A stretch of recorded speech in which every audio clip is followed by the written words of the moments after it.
Let's think about the speculative dealer first. Because the speculative dealer we kind of recognize, don't we?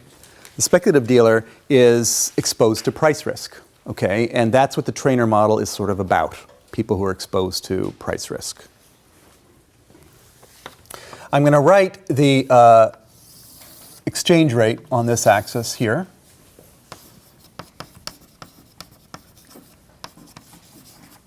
Okay. In this course, I'm always quoting exchange rates in the notes, okay, as amount of FX per dollar, okay? But in this case, it's not going to be that way because I want this to be the value of the foreign exchange itself, okay? So that this going down, that means depreciation of foreign exchange. It means appreciation of the dollar. So it's just the inverse, but I'm quoting them in a different way so that you can appreciate that this is depreciation of the currency of the deficit country here.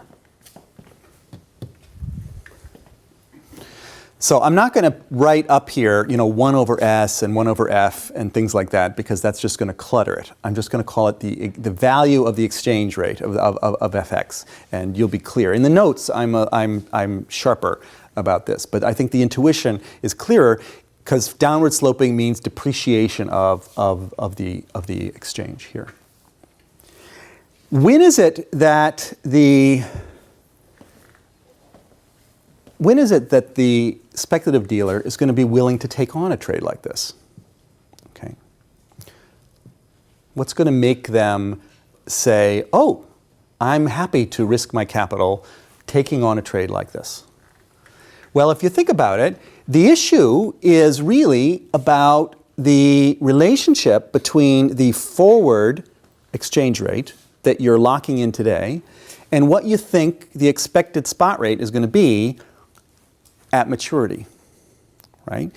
The profit in this kind of trade comes from buying low and selling high, okay? So that is to say, locking in an exchange rate now that is lower than what it's going to be in the future. You're taking a long position in foreign exchange here, okay, here. And so you want to get it cheap.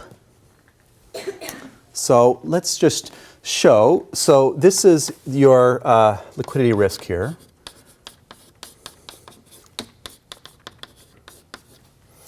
And so I'm going to show position. Is that going to be okay? Let me do it more dramatically so that you can really see it from the back of the room here.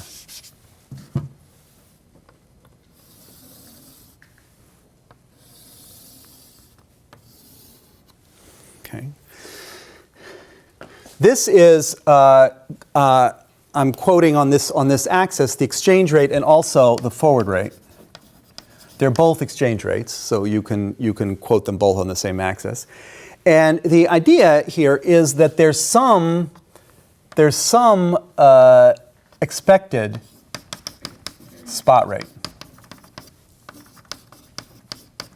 okay, which is maybe here, or I'll draw a line here. Expected spot rate is here.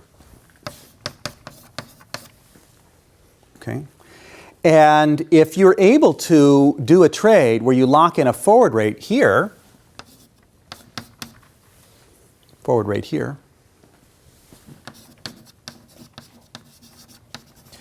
then the difference between these, okay, is expected profit.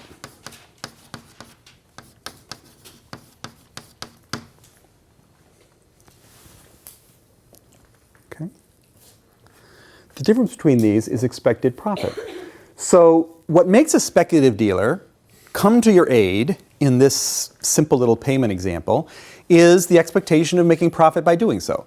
And the way you would make profit as a speculative dealer is by making sure that in general you're buying low and selling high. So you're establishing your position at a very good price, at a price where you expect to be able to liquidate your position at maturity at a higher price. Okay, that's the idea.